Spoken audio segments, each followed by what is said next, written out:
Bismillahirrahmanirrahim. Assalamualaikum warahmatullahi wabarakatuh. Waalaikumsalam. Ya, Sobat Muslim, Alhamdulillah kembali kita berjumpa dalam podcast Bincang Peduli bersama Forum Sinergi Muslim. Pada kesempatan ini kita akan berbincang-bincang seputar kondisi di sekitar kita.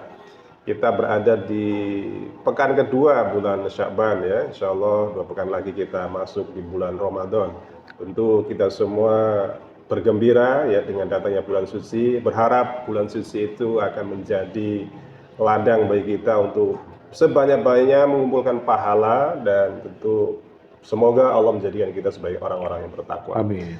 Kesempatan ini kita akan membincangkan satu tema kaitannya dengan bagaimana kita melihat dan mengalami ya kesulitan membeli LPG 3 kilo, terutama pada pekan lalu ya. Kebijakan pemerintah yang kemudian membatasi penjualan LPG 3 kilo, yang awalnya para pengecer boleh menjual ya, kemudian tidak boleh selama sehari kurang lebih ya, kemudian ternyata kebijakan itu dirubah lagi ya dengan adanya perintah dari langsung Presiden yang kemudian membolehkan lagi para pengecer menjual LPG 3 kilo. Nah, kehebohan yang cukup memancing perhatian masyarakat ini tentu mengundang tanda tanya ya. Di tengah situasi atau di tengah ramainya pemberitaan tentang pagar laut ya, kita bisa sinyalir apakah ini merupakan satu bagian dari pengalihan isu ya yang dilakukan oleh pemerintah, ataukah ada faktor yang lain. Nah, untuk itu kita akan bicarakan dengan dua narasumber dari Forum Sinergi Muslim, ada Ustadz Muhammad Irfan dan Ustadz Ray Iskandar. Ya, kita mulai dari Ustadz Irfan dulu, Ustadz. Ini Ustadz memandang bagaimana ketika ada kebijakan pemerintah yang sudah lama terjadi ya, bahwa para pengecer LPG 3 kilo boleh menjual. Tiba-tiba minggu lalu kok ada seorang menteri yang ini tidak boleh lagi menjual LPG 3 kilo, sehingga kemudian masyarakat harus beli langsung pangkalan, yang itu jaraknya juga tentu tidak dekat ya dari rumah pembeli kepada pangkalan tersebut, sehingga makan waktu dan antri yang begitu panjang. Nah, Ustaz memandang kondisi ini apakah menjadi bagian dari pengalihan isu yang memang sengaja dibuat ya, tadi yang sedang ramai kita bicara pagar laut, tiba-tiba ada isu LPG. Nah, itu bagaimana Ustaz memandangnya? Baik, bismillahirrahmanirrahim. Kalau kita amati secara seksama terkait dua kasus, dua persoalan besar, karena menyangkut persoalan rakyat ya. Pertama adalah pagar laut, prosesnya belum selesai, belum diketahui siapa yang memagari, tapi ternyata tiba-tiba saja rakyat dibuat susah dan dibuat panik, dibuat sengsara karena ada aturan baru dari Kementerian ESDM untuk membatasi penjualan LPG dengan cara pengecer itu tidak boleh lagi jualan. Nah, itu sangat menyakitkan rakyat. Jadi kalau dikatakan ini sebagai pengalihan isu, bisa juga dikatakan demikian. Kalau tidak, tetap saja kebijakan itu sangat buruk karena menyengsarakan rakyat. Nah, kita lihat yang pertama ya, itu sebagai upaya untuk pengalihan isu. Dilihat dari kebijakan Kementerian SDM yang membatasi, kalau itu dilakukan secara serius dan sungguh-sungguh, harusnya dilakukan mekanisme untuk pemberitahuan, mekanisme untuk sosialisasi kepada para pengecer, bahwa dibuat aturan baru, semua pengecer itu wajib mendaftarkan kepada Pertamina untuk menjadi pangkalan resmi. Nah, kalau itu dilakukan, itu bisa jadi sebagai sebuah kebijakan yang dilakukan dengan ibaratnya dengan sungguh-sungguh serius, betul-betul untuk memperbaiki tata niaga LPG bersubsidi. Tapi ini kan enggak. Begitu Kementerian SDM Bahlil itu menyebutkan tidak boleh lagi pengecer berjualan, maka saat itu juga langsung diterapkan. Saat itu juga pengecer nggak dapat jatah LPG dari pangkalan, sehingga saat itu juga pengecer nggak bisa jualan. Saat itu juga rakyat kelimpungan karena dia nggak bisa beli lagi. Dia harus ke pangkalan. Pangkalan juga nggak semuanya tersedia stok LPG-nya. walaupun kemudian dikatakan stoknya aman, tapi ternyata memang nggak diperoleh oleh rakyat. Nah, itu dikatakan sebagai pengalihan isu. Karena apa? Indikasinya makin kuat. Setelah 1 hari diterapkan, besoknya karena ada suara ribut dari rakyat, ada protes yang begitu luar biasa dari rakyat, kemudian ada pahlawan kesiangan, Presiden Prabowo menyatakan boleh lagi pengecer untuk jualan. Langsung mekanisme penjualannya berubah seperti sedia kala. Nah, jadi artinya apa? Ini bisa jadi yang pertama tadi, ditengarai mengalihkan isu pagar laut yang memang hari ini prosesnya tidak berlanjut karena belum diketahui siapa yang memagari. Walaupun sudah terjadi berbulan-bulan, sudah terjadi pemagaran lautnya sepanjang 30 kilo lebih. Nah, itu. Nah, itu dikatakan sebagai sebuah pengalihan isu. Nah, saya tambahin sedikit, kalau dikatakan bukan pengalihan isu, yang jelas pemerintah tidak melakukan kebijakan yang pro kepada rakyat. Pertama, kasus LPG ternyata menyengsarakan rakyat. Membatasi tidak dengan bijak, tapi justru malah menyulitkan rakyat untuk dapat LPG. Kemudian pagar laut, kebijakan yang juga tidak membela rakyat. Kenapa? Rakyat yang sudah terzolimi itu dibuat terkatung-katung terus persoalannya. Tidak pernah selesai. Bahkan dalam tanda petik bisa jadi nanti akan hilang dengan masa, hilang dengan waktu. Jadi rakyat dibuat lupa dengan kasus yang terjadi. Yang sengsara karena tanahnya diserobot tetap sengsara. Kemudian konglomerat yang kemudian akan membangun PIK 2 itu juga akan terus melenggang. Ya, Ustaz. Kalau dilihat ke belakang ya, seolah-olah yang disebut pengalihan isu itu sering terjadi di Indonesia. Begitu ada isu-isu besar yang memancing perhatian masyarakat luas dan hubungannya dengan entah itu pemerintah, entah itu oligarki, kemudian dibuatlah isu yang lain yang kemudian menutupi isu yang lama dan lupalah masyarakat dengan isu lama dan kemudian beralih ke isu yang baru. Dan ini seolah berulang terus. Nah, ada apa di balik ini semua, Ustaz? Itu karena memang dalam tanda petik kita sebut sebagai rezim ya. Pemerintah yang hari ini ada di negeri kita itu kita katakan rezim karena memang pertama tidak pro rakyat, kemudian kebijakannya itu selalu mensengsarakan rakyat. Kasus-kasus yang tadi disebut ini selalu berulang ditutupi dengan isu-isu baru. Contohnya dulu ada kasus Waduk Wadas, ada kasus Rempang. Itu kan begitu menyakitkan rakyat karena tanah mereka dirampas. Tanah mereka dirampas terus kemudian mereka diusir begitu saja. Nah, hari ini coba tengok. Seolah-olah nggak pernah terjadi gitu loh.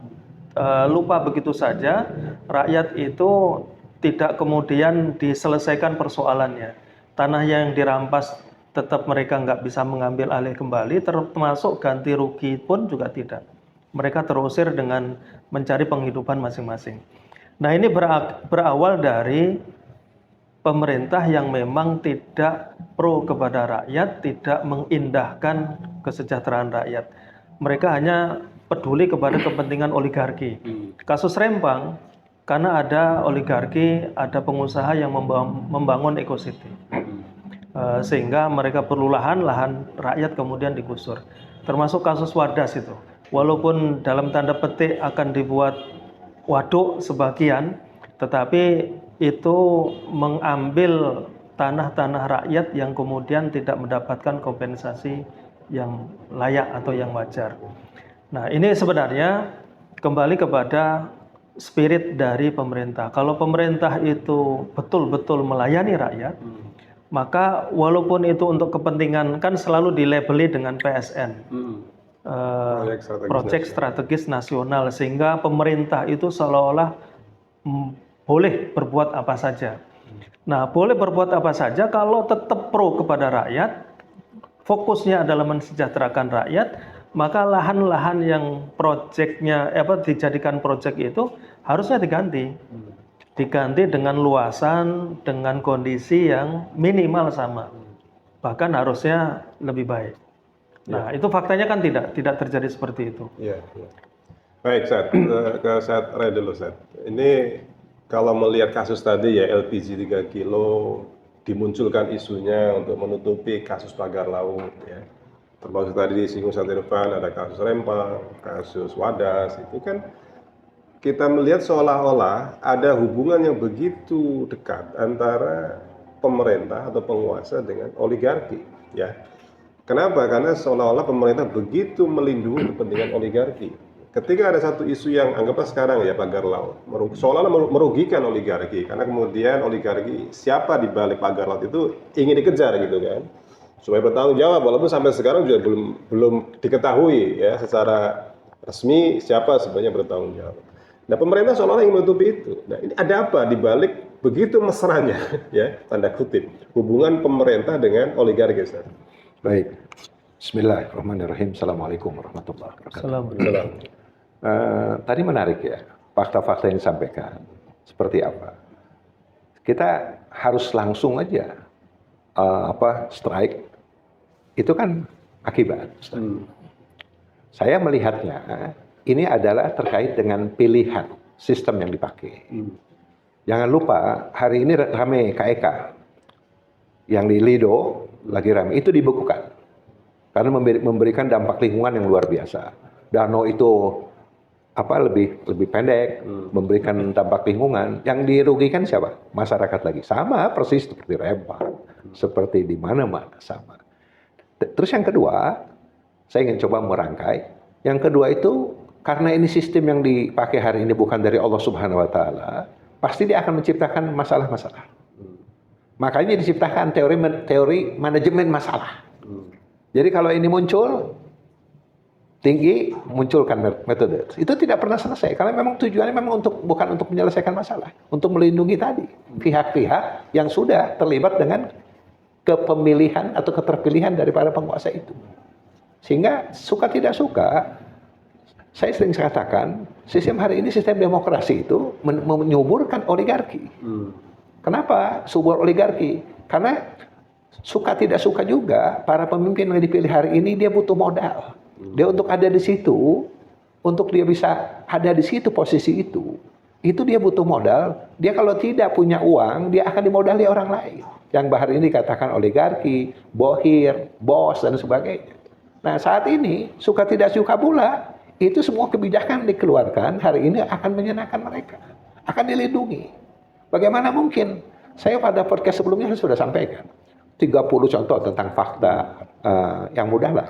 Mungkin karena waktunya sangat dekat tentang pagar laut itu 30 km lebih itu.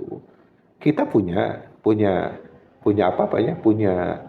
aparat yang disiapkan untuk itu. Ada Polairut, ada Intel polisi, ada Bakamla, ada dan lain-lain. Masa sih sejauh itu dia tidak tahu. Nah, artinya apa? Ini berarti ada satu kekuatan yang sedang dilindungi. Ada satu kekuatan yang memang tidak boleh muncul gitu. Padahal sudah dipastikan bahwa ini ada sesuatu yang memang harus diusut maksud saya. Supaya bisa. Coba rakyat yang ada di sana dan sebagainya. Dan ini pun sekali lagi diusut karena memang viral, Ustaz. Kalau nggak viral juga nggak diusut. Bekasi sekarang sudah ditutup. Bekasi itu udah ngaku. Itu punya sama seperti yang ada di Banten, Tangerang itu sekarang sudah ditutup. Tujuan untuk reklamasi. Ini pun potensi untuk reklamasi yang sejauh itu menghasilkan uang 900 triliun. Siapa yang punya uang untuk itu kalau bukan untuk para oligark? Artinya sebagai ucapan terima kasih. Jadi poinnya adalah kalau melihat tadi, karena memang dalam sistem hari ini rakyat itu bukan mengurus rakyat, dia mengurus para pemilik modal, para oligarki. Bukan mengurus rakyat. Iya. Kemudian gini Ustaz, dalam konteks pengalihan isu itu kan sebenarnya peran media massa ya itu sangat vital ya. Ya untungnya kan hari ini memang ada media sosial yang masing-masing orang punya kesempatan untuk menyampaikan opininya. Andai tidak mungkin semua dimonopoli oleh media massa mainstream gitu ya. Nah, bisa melihat peran media massa mainstream hari ini dalam konteks pengalihan isu itu di mana dan kita sebagai masyarakat harusnya bagaimana melihat media massa yang terkesan itu kok juga sepertinya berpihak kepada entah oligarki maupun penguasa yang hari ini berkuasa. Betul, ada 4 pilar dalam sistem demokrasi. Pertama, eksekutif, legislatif, dan yudikatif, dan media. Media itu mereka. Jadi mereka itu akan mengkabarkan, akan memberitakan apa yang dilakukan oleh sistem ini. Bagaimana mungkin hari ini pun media dikuasai oleh para oligarki? Bagaimana mungkin dia akan menyampaikan sesuatu yang bertentangan dengan sistem yang existing? Makanya alhamdulillah dengan media sosial hari ini kita bisa dapat informasi. Walaupun sekali lagi kita pun tidak menelan mentah, harus ada verifikasi, harus tabayun dengan berita itu. Apalagi alhamdulillah juga sekarang orang mau speak up, orang mau bicara tentang mungkin kezaliman sudah luar biasa, sudah luar biasanya, sudah sampai ke kerongkongan, sudah sampai di sini gitu. Jadi baru dia berisik. Baru dia mau bicara. Contoh coba tentang fenomena yang tadi disampaikan. Adiri Jokowi sekarang pada berani ngomong gitu. Ya. Terus di satu sisi ada ungkapan adiri Jokowi tadinya di Jawa, sekarang ke Sumatera. Jadi akan meluas. Nah sekarang pertanyaannya, kenapa itu bisa muncul itu? Tadinya kan tidak berani.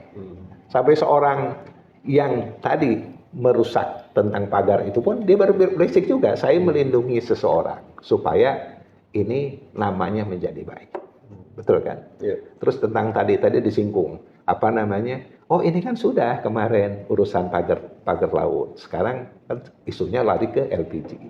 Sekarang saya pikir akan lari ke KEK, yang ada di Lido. Walaupun mungkin LPG sudah tutup, ini dipakai, dipelihara bahasa saya untuk menutup isu-isu yang lebih besar. Pupuk Fafa, apa kita lupa? Udah lupa masyarakat, udah lama itu. Betul. Ditutup dengan isu yang lain lagi. Terus seperti yang saya katakan tadi, saya lupa ini perkataan siapa. Ada seorang tokoh mengatakan teori manajemen konflik. Jadi ini harus dibuat manajemennya.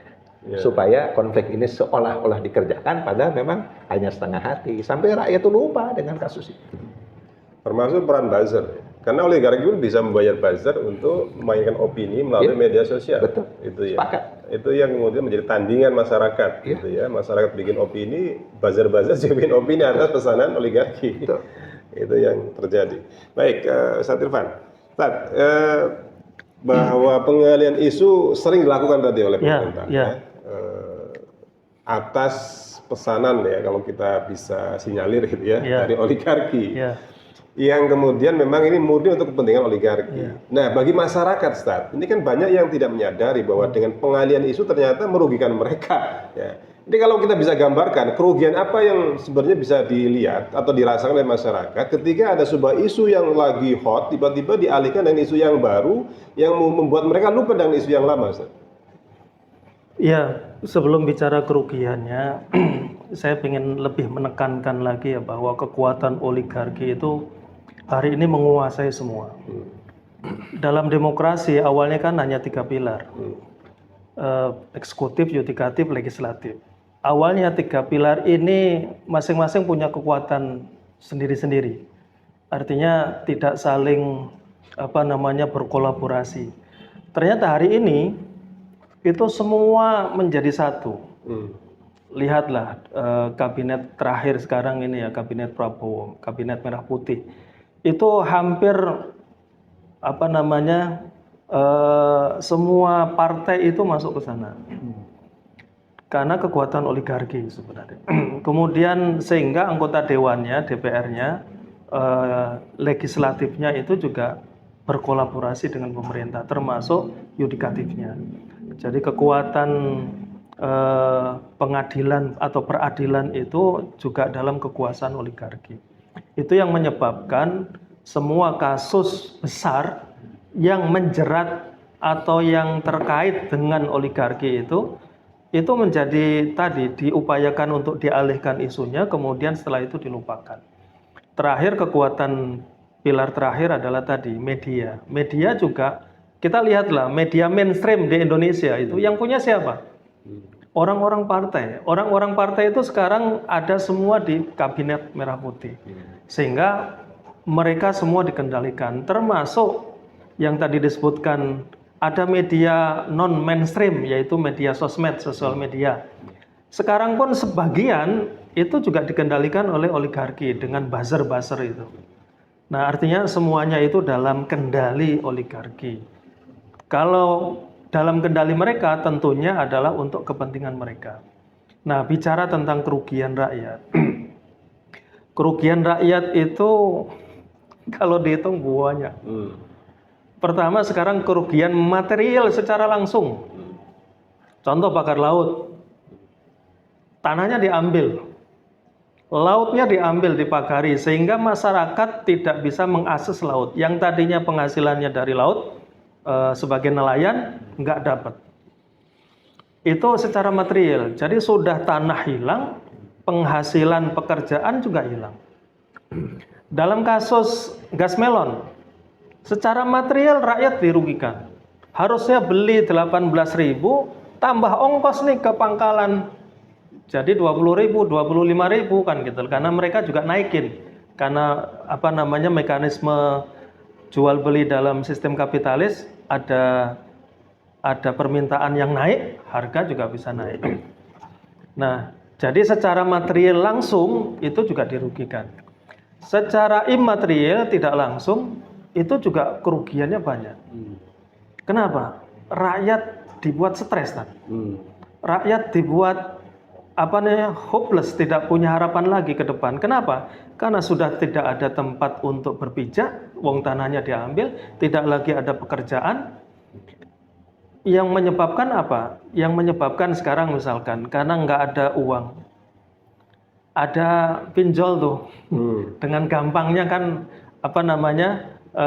melakukan pinjaman. Mereka masih tetap berharap satu saat mereka punya uang kemudian ngelunasi. Ternyata yang terjadi justru tambah buruk kan gitu. Pinjolnya berbunga, bunga berbunga, tambah besar, akhirnya kemudian gagal untuk melunasi. Yang terjadi apa? Angka bunuh diri banyak. Kan gitu loh. Jadi secara material jelas dirugikan, secara imaterial dirugikan. Setelah itu apa, Tat? Masa depan generasi itu akan hilang. Kenapa?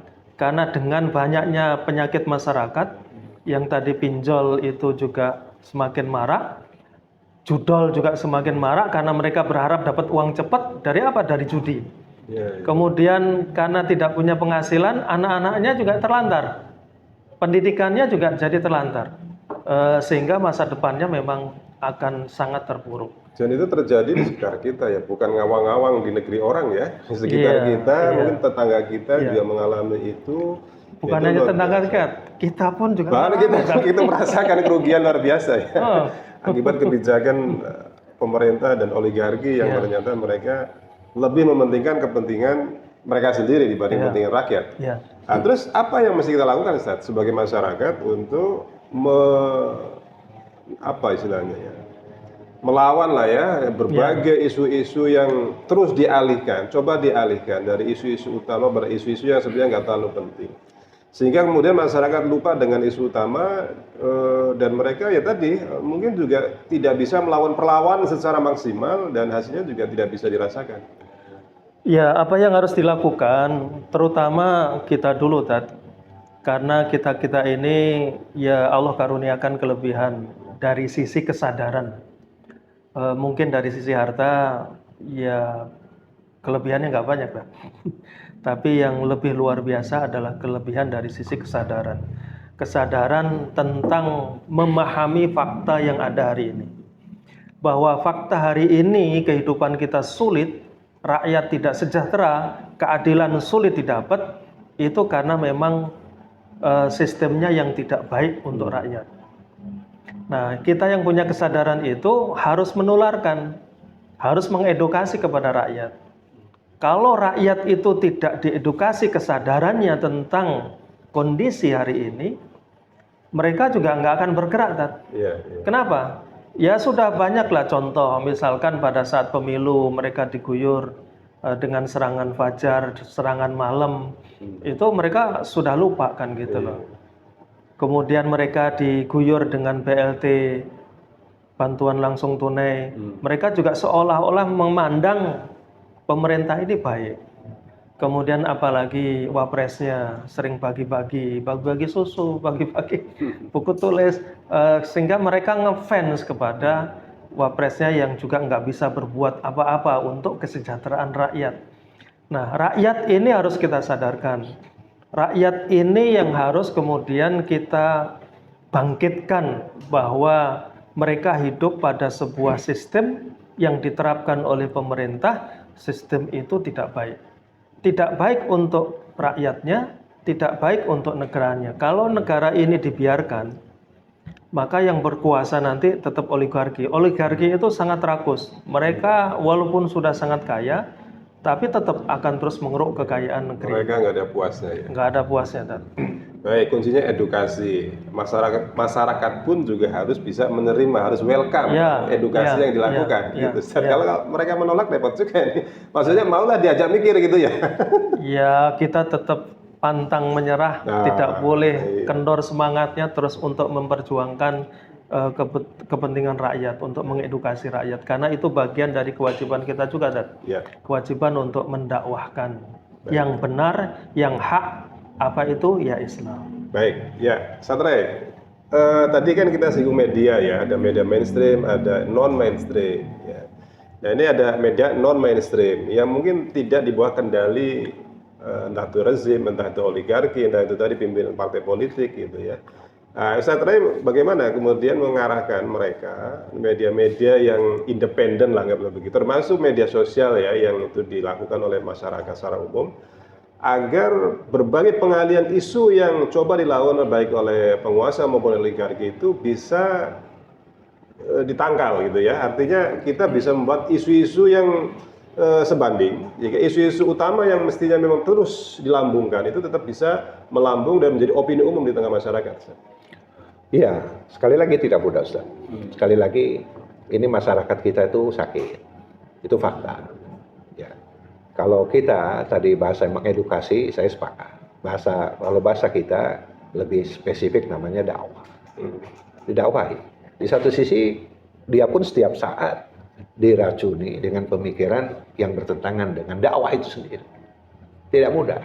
Sekali lagi kalau kita mereverse kepada junjungan kita Nabi Muhammad SAW, sebenarnya faktanya sama kerusakannya.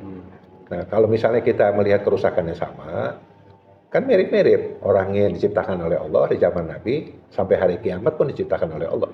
Artinya pada saat dia masih tetap dengan menggunakan aturan yang sama, kejadiannya akan sama, malah menjadi lebih buruk. Tadi disampaikan oleh Haji Irfan menjadi menarik. Dia harusnya open mind. Dia menerima masukan, baik itu dari media mainstream ataupun tidak. Seperti apa pembinaan akidah? Kalau dia memiliki akidah yang cukup, artinya dia membuka diri bahwa hari ini saya keliru dalam berislam, tanda kutip, hanya memahami Islam hanya masalah ubudiyah, spiritual itu naik kelasnya, Ustaz. Oh ternyata Islam juga mengatur tentang ekonomi, politik, kepemerintahan, kepemimpinan, terus tentang kesulitan, tentang masalah apa. Jadi Nabi mengajarkan, intinya A to Z itu diajarkan semua dan Nabi mencontohkan sempurna. Jadi kalau tadi mau kita bicaranya, oh jawaban Islam tidak bisa. Kalau jawaban Islam kita adalah dakwah terus-menerus, diedukasi terus-menerus, sehingga dia itu mendapatkan apa sih yang seharusnya saya lakukan. Di satu sisi kita akan perang opini dengan sistem yang ada hari ini. Tidak mudah. Jadi sekali lagi, saya bukan berputus asa, bukan. Saya melihat hari ini ya, setiap saat yang tadi saya sampaikan di awal, manajemen konflik itu memang dia ada dalam sistem ini, inherent dengan sistem yang ada. Jadi bukan dikatakan ini karena kasus, karena kejadian, tidak. Bukan, ya. Dia dari sistemnya sini sudah cacat. Ya. Jadi kalau sistem yang cacat itu pasti akan menghasilkan masalah-masalah terus, gitu. Ya. Jadi memang dibuat oleh sistem itu sendiri. Nah kalau kita merujuk kepada Nabi, ini ada sekedar buat ilustrasi ya. Ada tulisan orientalis. Saat sistem pemerintahan Islam itu 13 abad, ya itu kasus itu hanya 200, Ustaz. Ini yang saya katakan pidana ya, 200. 200 itu artinya selama 13 abad itu 200 kasus. Hari ini saya tanya, contoh, ada fakta menarik misalnya di Amerika. Setiap 30 detik itu ada orang dibunuh. Jadi karena ini semua merefer ke sana, menjadikan sebagai contoh, kurang lebih negara-negara pengikut Indonesia dan lain-lain kurang lebih sama. Kurang lebih sama. Artinya apa? Terus masalah itu terus ada. Belum tadi perampokan, sekali lagi perampokan, penggarongan harta rakyat itu terus. Karena memang negara yang dibuat hari ini atau aturan yang dibuat hari ini memang bukan untuk mengurus rakyat, bukan untuk mengatur mereka dengan Islam. Saya ingin coba shortcut, yuk kita kembali kepada Islam, memahami Islam dengan benar, sehingga simpul-simpul tadi, pemahaman-pemahaman tadi kita menjadi tahu. Jadi artinya baru kita masuk, oh iya saya harus bermain media sosial, harus memahami ini, sebelum memang Islamnya itu dibangun dulu dengan benar. Iya. Itu Ustaz. Baik, Ustaz, bahwa tadi sejarah Islam memperlihatkan pada kita ya sepanjang 13 abad ya kasus pencurian kalau nggak salah Ustaz ya yang sampai dipotong tangan hasilnya 200 kasus itu kan sangat sedikit ya dibanding waktu yang sangat lama 13 abad. Nah, itu kuncinya di mana Ustaz? Bahwa sistem itu bisa diterapkan menghasilkan sebuah kondisi masyarakat yang sedemikian aman sentosa gitu ya sehingga kejahatan sangat minim. Apakah memang terletak pada nilai-nilai Islam atau ajaran Islam yang diterapkan secara kafah dalam kehidupan? Kemudian kalau itu betul iya, dalam konteks hari ini Ustaz, di mana oligarki begitu menguasai kita, ini di mana kemampuan syariat Islam secara kafah tadi untuk menjadikan oligarki itu tidak lagi menjadi pemegang kendali atas kehidupan masyarakat? Iya, jadi jangan kita punya pikiran kalau orang kaya dalam Islam itu tidak ada. Karena orang hari ini kan oligarki diidentikan dengan orang kaya.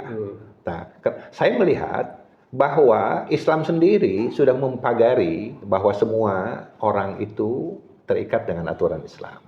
Jadi ada 3 pilar itu. Yang pertama ketakwaan individu. Jadi saat seorang Muslim hidup dalam sistem Islam, dia akan memiliki ketakwaan individu karena tugas negara menjaga ketakwaan itu. Kenapa? Karena negara pun mengurus dia dengan Islam, mengurus urusannya. Contoh misalnya, fenomena tadi ada pelanggaran hukum tentang penyerobotan tanah, itu nggak pernah ada dalam sistem Islam. Ada kasus yang viral itu kan di zaman Umar, saya pikir setelahnya juga terjadi. Kan ini kan aturan ini adalah aturan manusia gitu. Aturan yang menjalankan manusia, walaupun ini aturan ini dari yang maha baik Allah Subhanahu Wa Taala. Tapi yang karena menjalankan aturan ini manusia pasti ada, tapi tidak dibuat satu struktur sistem yang akan menjolimi, tidak. Jadi kasus dia kan manusia, mahalul khata wal isyan, tepat salah dan lupa, hal ini bisa terjadi. Tadi yang saya katakan 200 kasus itu saya yakin karena kekeliruan penetapan hukum sehingga muncul. 200, jadi nggak ada yang sengaja Ustaz, nggak ada tuh niat dari satu sistem tuh menzolimi, tidak. Kalau itu kan tadi yang sebelah sana itu, yang kapitalisme, sosialisme itu memang inherent dengan sistem keburukan, karena dibuat dari kepala manusia. Kalau ini dari yang maha baik. Poinnya adalah saat seperti itu tadi muncul, hal-hal keburukan, hal-hal kemaksiatan, sebagaimana kesimpulan dari para ulama, saat Islam itu tidak tegak, muncul kemaksiatan. Jaraid. Semua kemaksiatan, seorang pengusaha, oligark tadi dia greedy, rakus, mengambil harta rakyat karena sudah dilegalisasi oleh penguasa. Kalau sistem enggak, semua tunduk dengan syariat. Penguasanya, rakyatnya, para oligark, para pengusaha itu dia pun akan tunduk dengan syariat Islam. Jadi tidak lagi tebang pilih, tidak disentuh oleh hukum. Allah. Jadi penerapan hukum yang pandang bulu pada siapapun ya. Dalam Islam itu tidak pandang bulu, siapapun kalau bersalah harus dihukum. Harus dihukum. Termasuk oligarki sekali. Termasuk Fatimah anaknya Nabi SAW. Termasuk Fatimah Nabi juga kalau mencuri dipotong tangannya. Itulah Islam. Saat terakhir closing saat ini, bagaimana kemudian kita menjadikan masyarakat ini memiliki kesadaran sehingga isu apapun yang keluar dari manapun itu kita nggak terpengaruh, artinya kita tetap fokus pada satu tujuan, bagaimana Islam itu bisa diterapkan dalam kehidupan kita dan masyarakat betul-betul bisa menjalankan kehidupannya secara baik dan benar, tentu mengacu kepada Islam. Tadi menarik ya, kenapa kemudian sistem Islam itu bisa mencegah kezaliman, kemaksiatan, atau kemungkaran. Jadi kalau ditanyakan Islam hari ini juga masih ada. Orang soleh hari ini juga banyak. Nah, jadi kunci yang tadi kenapa sistem Islam itu bisa mencegah banyak kemungkaran, kezaliman, karena sistem Islam itu diterapkan dalam koridor negara. Jadi karena penerapan Islam yang diterapkan oleh negara itu yang kemudian bisa mencegah orang untuk berbuat kemungkaran. Hari ini Islam itu tidak diterapkan dalam institusi negara. Islam itu hanya ada pada individu-individu. Nah, karena Islam itu hanya ada pada individu-individu, maka hukum yang bisa dilaksanakan adalah hukum individu. Sholat, zakat, saum, haji. Itu pun yang memiliki ketakwaan atau keimanan dan kesadaran. Bagi yang tidak punya keimanan dan kesadaran, tengok itu banyak sekali muslim yang juga nggak sholat. Hukum individu pun nggak bisa ditegakkan. Nah, artinya kalau mau makmur, mau sejahtera, mau adil, itu ranahnya negara. Maka Islam ini juga akan mensejahterakan, akan memberikan keadilan, akan memberikan kemakmuran kalau diterapkan oleh negara. Jadi itu kuncinya. Jadi jangan juga kemudian itu kan tergantung orangnya juga, karena dalam sistem Islam itu kalau ada banyak contoh sejarah yang khalifahnya juga ada penyelewengan kan.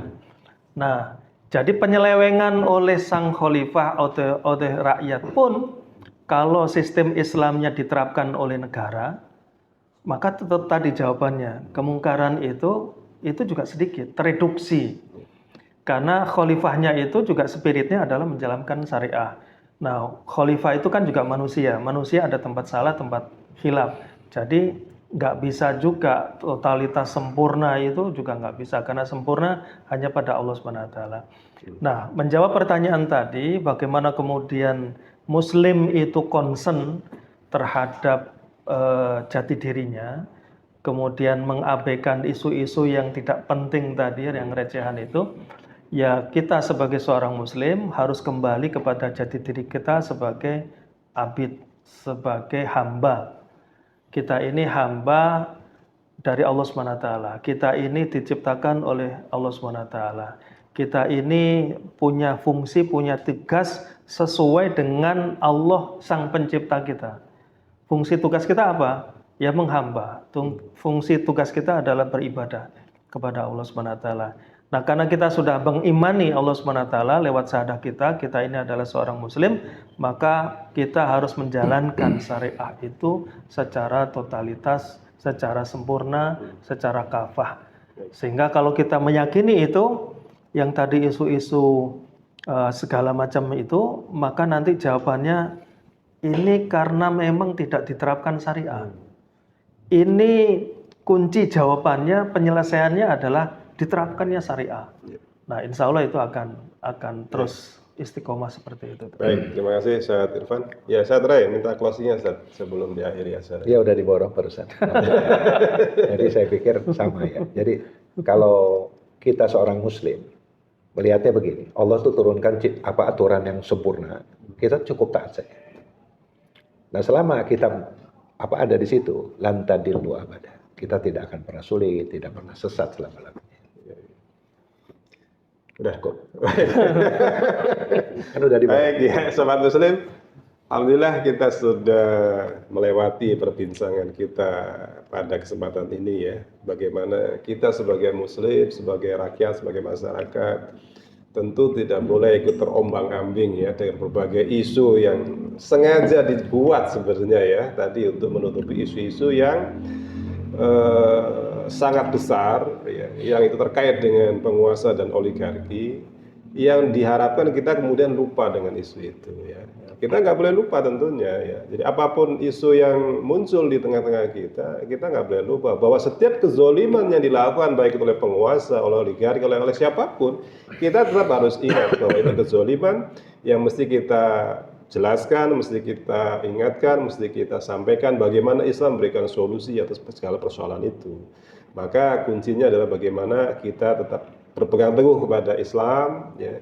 Kita kaji Islam, kita welcome dengan siapapun orang-orang ya, para pengumuman dakwah yang menjelaskan Islam kepada kita open mind ya tadi, sehingga mudah-mudahan kesadaran itu kita miliki bersama, dan kemudian apapun isu yang muncul di luar sana kita tidak akan terpengaruh. Barangkali begitu closing kita kesempatan ini. Sampai ketemu lagi. Assalamualaikum warahmatullahi wabarakatuh. Assalamualaikum warahmatullahi wabarakatuh.